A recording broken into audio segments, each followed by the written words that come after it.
Hello, everyone, and welcome back to From Adversity to Advocacy, Black Voices in Legal Education. I'm your host, Grace Azuike, and this week we sit down with Folashade Akinola, or Flo if you really know her. Flo is a graduate of Loyola Law School in class of 2023, and she was the Black Law Students Association president the first year that I came. Flo was very formative to my first year being in law school, and as a Black newly lawyer, I'm really excited to sit down with her and talk about her career, how she's gotten here, and what else she's seen as well, being a newly Black attorney. Sit down and get ready because Flo has so much to say.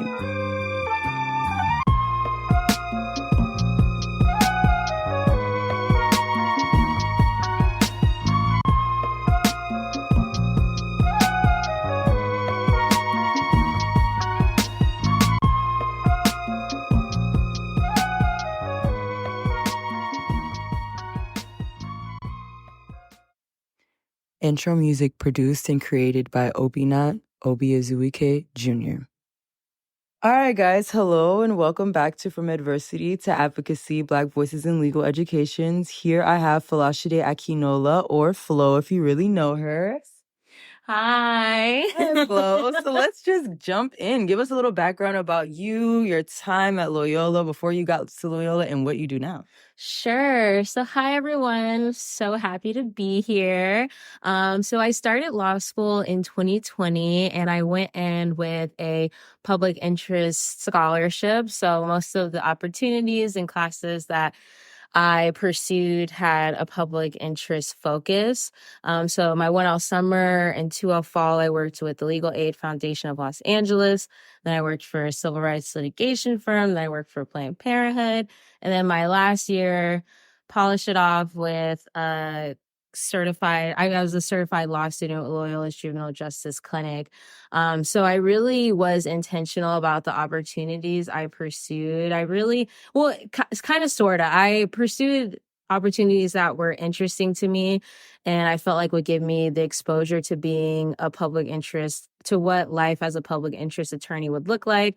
And also everything from like policy to criminal litigation to kind of see where I fell in the spectrum. But in the moment, it was kind of hard to see how everything pieced together because I feel like there are some people who, are like, entertainment only, business law only, criminal only, and that really wasn't me. But throughout the experience, every opportunity gave me so many skills. And now that I am an attorney and having applied to jobs and stuff, it really being able to like form this narrative of how all these experiences work together does affirm all of those decisions. So even in the moment, it was very hard to see how it all made sense.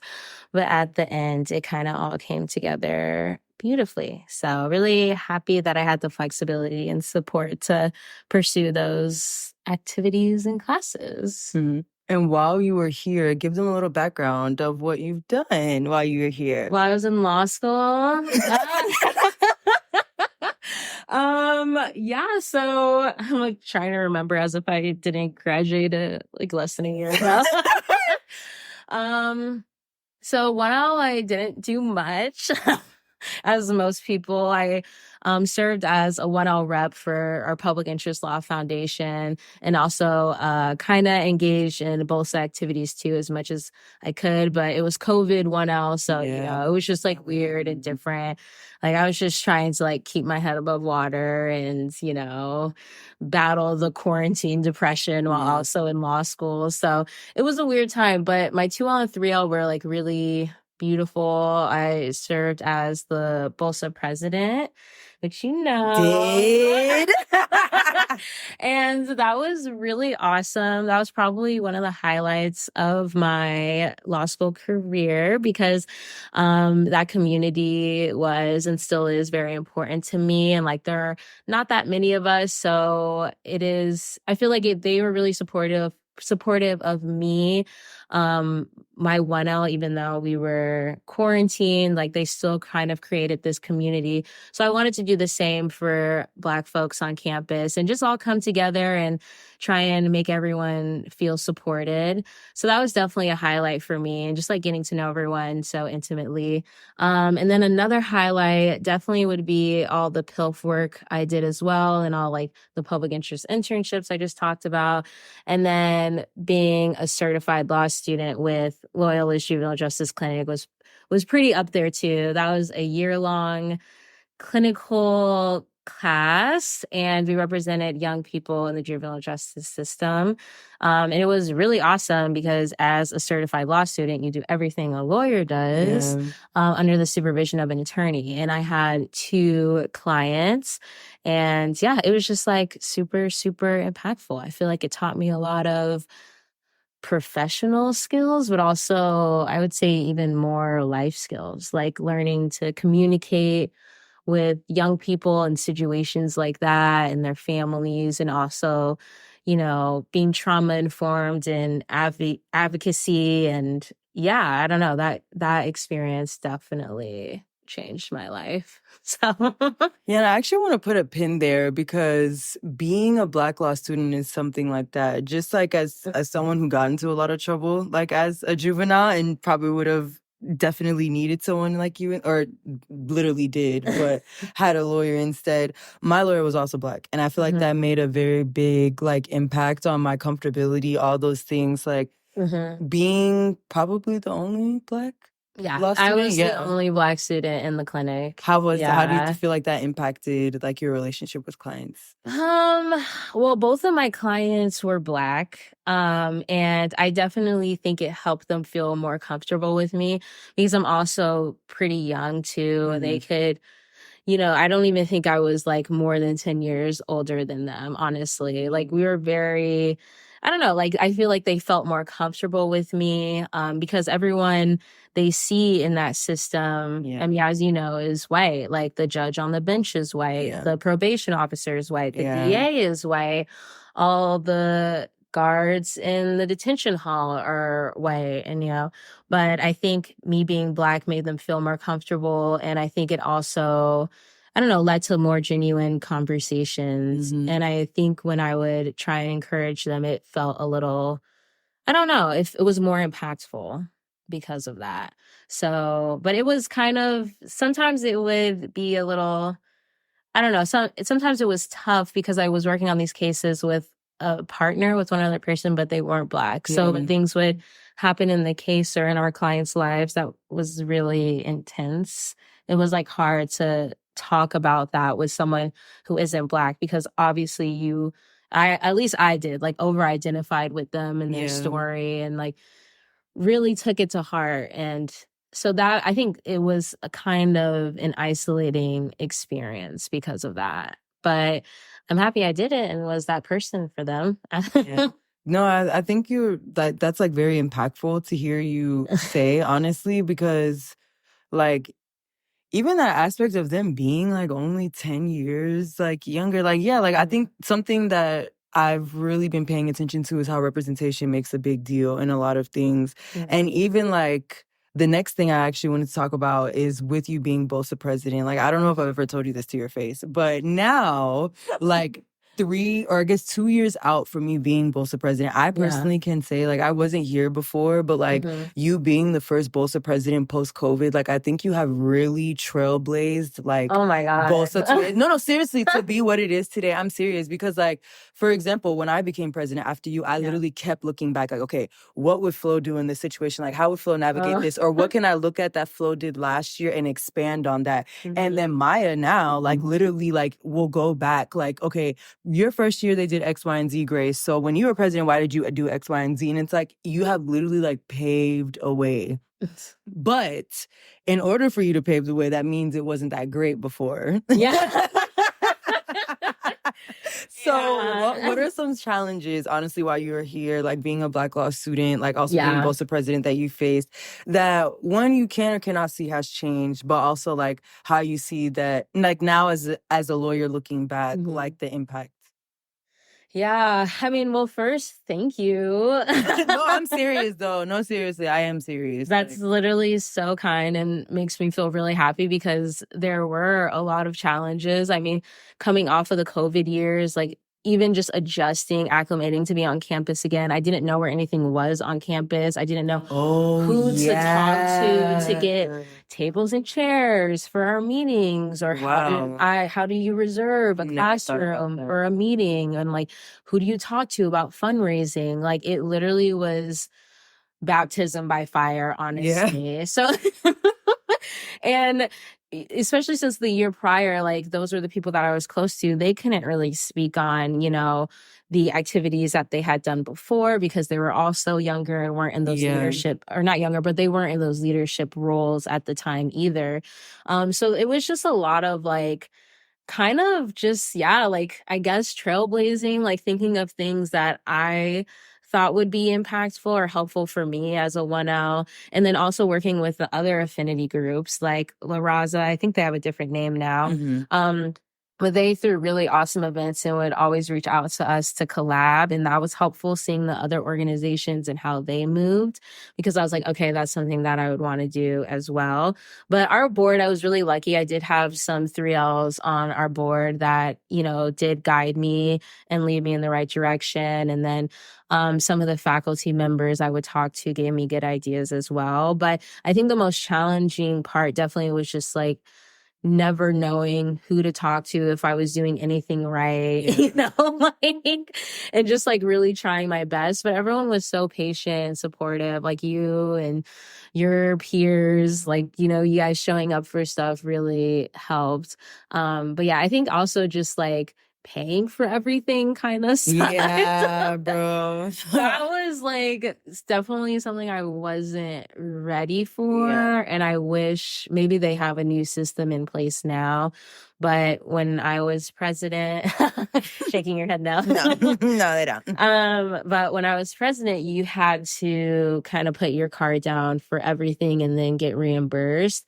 And luckily I was in a position where it wasn't too stressful to do that, but doing it every time, that will quickly add up. Yeah. Especially as a student, we're not working, and then feeling awkward asking other board members to chip in. It just like created this dynamic that I really wish wasn't there. Yeah.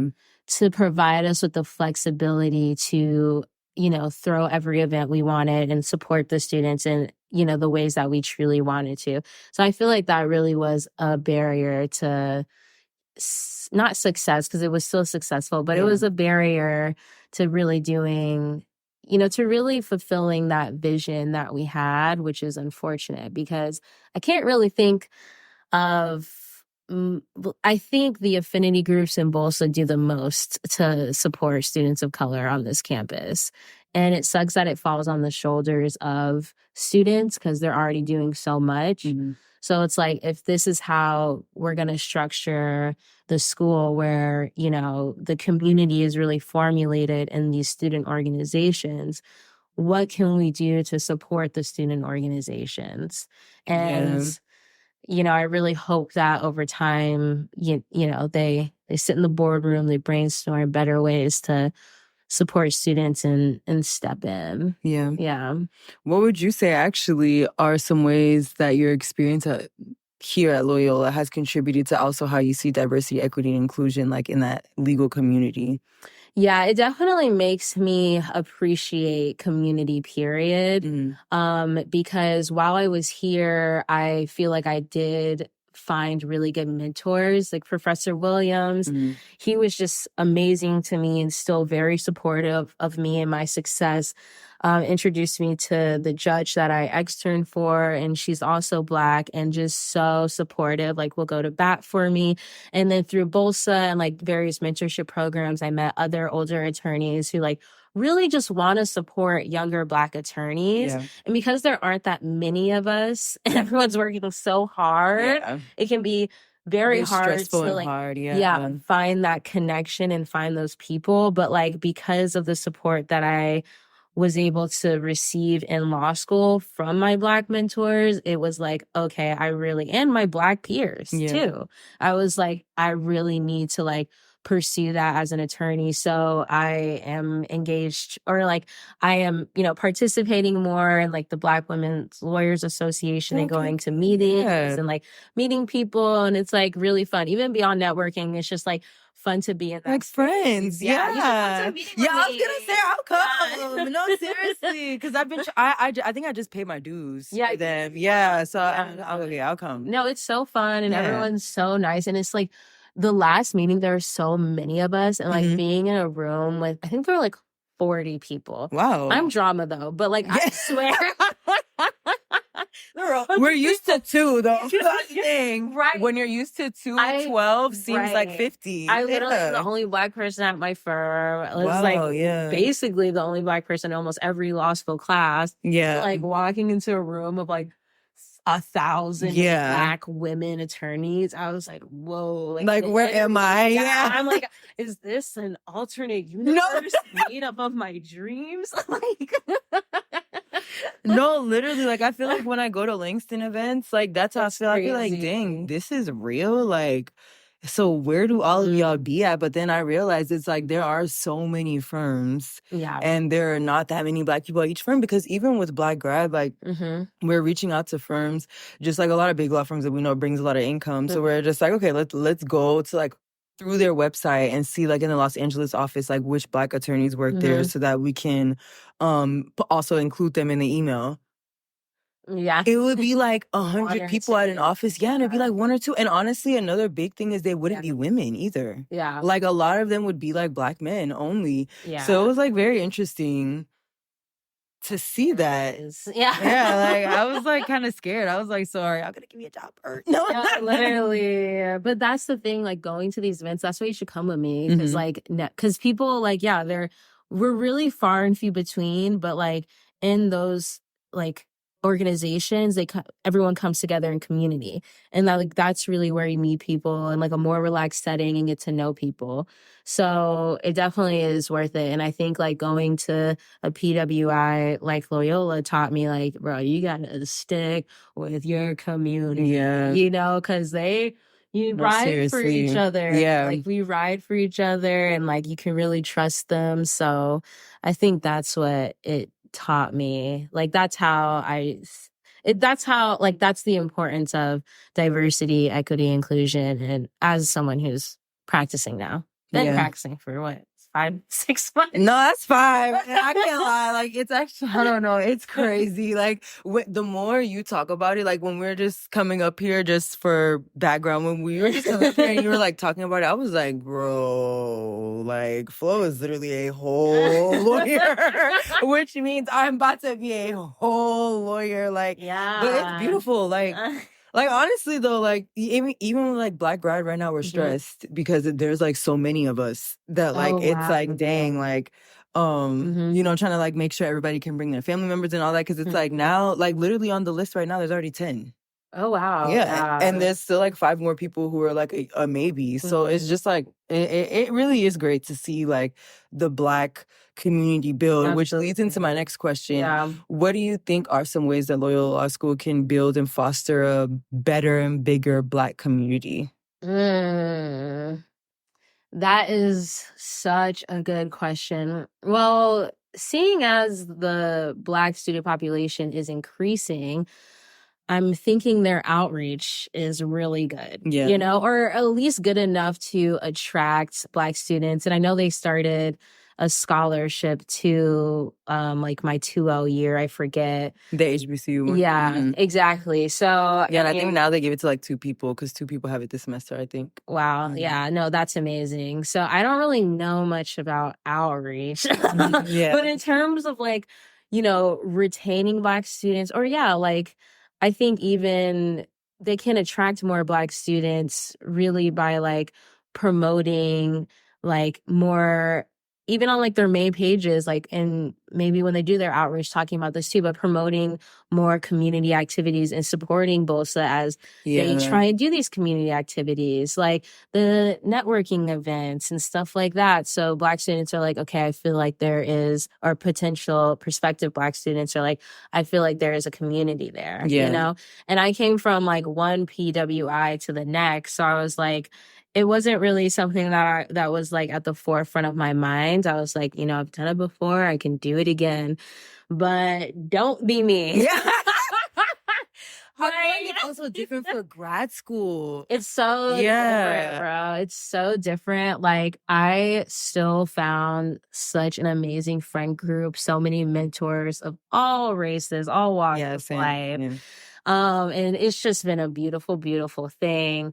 At the same time, though, it's just for prospective students out there who are listening to this. If you're talking to admissions office, ask them what the Black Law Student Association is like. What's their presence like? What activities do they do? Like, that's just such an important thing that I didn't realize until I got in there, because it would have influenced my decision. Your decision, yeah. Like, no, it really would have. I agree with that. Like, absolutely. Like, oh, bet. Like, there's a community there. Like, let's go. But no, Sam, I think maybe ironically, I will say, like, the same way you said, like, coming from a PWI and going to another PWI, it wasn't at the forefront. I think also coming from an HBCU to a PWI, it really wasn't at my forefront either. Like, I don't think it literally was until the day that I walked into class, ironically late, but I walked into class and I was like, oh my goodness. Yeah, the whiplash. There's only... Yeah. One, everybody just turned and looked at me, and it's not like a turn and then look because the door opened. It's a turn and stare and then look back. And there was only one other Black person. Yeah, there's only one other Black girl. And literally, she was sitting across the room, ironically, too, like right across. And I sat down and I looked around and I was like, oh, wow, I never thought about the fact that this was going to be like a new experience. But honestly, like you said, like, I feel like you were just such a great BLSA president that I really didn't even pay attention to, like, oh, like, is BLSA such a big thing? It wasn't until because I became president, I'm struggling to get people to come to stuff in the beginning of the year that I was like, oh, like, you really have to make the community that you want to see. Like, you may have to force people to get them to even feel comfortable to come. And then once they come, now they're in love. Like, so no, that's real. Yeah. No, like, that's so real. Like, I'm telling you, because that first day of class, I literally was like, wow. Like, it wasn't even like a horrible thing. It was just like, I think there's this Twitter that actually, this is the perfect thing. There's this Twitter thread, and it was like, when was the first time you realized you were Black? Yeah. And it was like all these people talking about, oh, like when I was in elementary school, or when I was in medical school, somebody made like this joke or whatever. And literally, I said it, I quoted it. My Twitter's private, so y'all won't be able to see it. But I literally quoted it, and I was like, the first day I walked into law school, and it was like my first time ever going to school with white people, because in high school, I didn't really go to school with white people either. Right, yeah. And so literally, when I walked in, I was like, oh my God, like, I'm Black. Like, literally. As hell. Like, no, literally as hell. I was like, yo, like, I'm literally actually a whole different, like, race than everyone. Like, yeah, no, that's funny. That was a very funny reflection. No, but, well, looking ahead, because this is my final question, what are your aspirations for the future of diversity, equity, inclusion in the legal profession as a whole? Yeah. So I think I really want to get more involved with mentorship programs. And we were talking about the BLSA mentorship, and like, it's still weird for me that I would be a mentor. Yeah. Like an alum mentor too. Yeah, like that hasn't clicked for me. But it's something that I really want to do. And I think supporting initiatives like that, like there's an organization I'm trying to get involved with called LEAP. And it's sort of, they do a really good job at creating this pipeline for diverse students to, like, they support diverse students in applying to law school, taking the LSAT, and then throughout law school or to law school, I forget. But either way, like, creating a pipeline like that and supporting it and sustaining it, I feel like is also very important. And then once you get in there, it's like you really still need, like, institutions, schools need to make sure there are systems in place to support diverse students, period, and like make sure they have the mentorship, because law school is very competitive. It's a lot of inside baseball. It's really hard to trust people. Yeah. It's so, I mean, we literally, our grades, getting a good grade in a class basically hinges on if, the kid next to you fails. Yeah. So it's like, even when your best friend is in your class, it's like, wow, like you still feel weird, you know? And like, that's so real. I got over that because I was like, I need my homies. Yeah. You know? I would rather us be the top, even if I'm underneath you. Absolutely. Rather than you be mid-level and me be mid-level. Yeah. Because, you got to work together. But it's just so competitive, and it was very hard to like figure out who I could trust. But I always trusted, you know, other Black students who were a year above me, a year below me in my same year, and Black professors and mentors as well. So you really do need that, just because like that's what people are most comfortable with, and that's what you can trust. Like the trenches out there. And then and then after, like, you know, I just took the bar and stuff, and it was as awful as everyone says it is. My man just registered. It's actually, no, it'll be okay. We'll talk about it more at a later date. But that, you know, also brings up the point that I was trying to make, circling back, is like, with bar prep, I wish there was some sort of like community, even if it was like an online forum of Black people taking the California bar, just to like talk about. I was just telling Maya this exact same thing. Like, that's so ironic. Need that, like, because there are so many courses, supplements, tutors out there. Like, everyone's just screaming at you on Reddit, telling you what you should be doing, like all these different things, and you're like, I don't know what works for me. Yeah, I was gonna say, you have to have the discernment to even know if that's good. Yeah, and exactly. like 9 weeks too. Yeah. So, they can start thinking about this stuff now. Like, what, you don't have to think about it too much, but like, what works for me? But yeah, just having like some sort of Black community for bar prep would have been so cool. Like, oh my God, it would have been so fun. Like an online forum, everyone just talking about things, like passing on outlines they found helpful. Yeah. Like that would have been really, really, I actually really cool. Like that idea. Yeah, like that would be so cool. So like, I would love to, like, I would support any type of initiative like that, because it really just comes down, because anyone can do this, honestly. Yeah. Like anyone can go to law school, anyone can pass the bar. What it comes down to isn't even smarts or intellect. Yeah. What it comes down to is if you have the resources and the support and the time. Yeah. Mainly a Black card, because that's basically the credit limit you need to prep. Yeah. No, seriously. No, like seriously. So it's, I don't know. I feel like, especially with imposter syndrome, I think that's something a lot of Black students and students of color struggle with. But it's like, it doesn't even come down to intellect. Yeah. I think, you know, everyone's smart. If you made it this far, you're definitely smart as heck. It's just so overwhelming, so consuming. Like one thing can slip and, you know, you're barely holding on. Yeah. So like having like a support system and the resources really does change the game. But it doesn't come down to intellects, honestly. Like anyone can do it with the right resources and support. Yeah. So that's what I told myself to get. To get through it. To get through it. Yeah. Well, thank you so much, Flo. This is really great. Yes. Thank you so much for coming. Thank you. Do you have anything else you want to talk about? I don't think so. I feel like that was a very wonderful conversation. Yeah. And I hope if people listen to it, they enjoy it. And yeah, I'm always here to support people. Yeah. So, you know, you can throw my contacts on the website. Like, I definitely want to, like, you know, support and like be in community with other people going through this. So yeah, but thank you for doing this. I think this is dope, and I really appreciate it. Thank you. Well, this is From Adversity to Advocacy, Black Voices in Legal Education. Thank you so much for listening.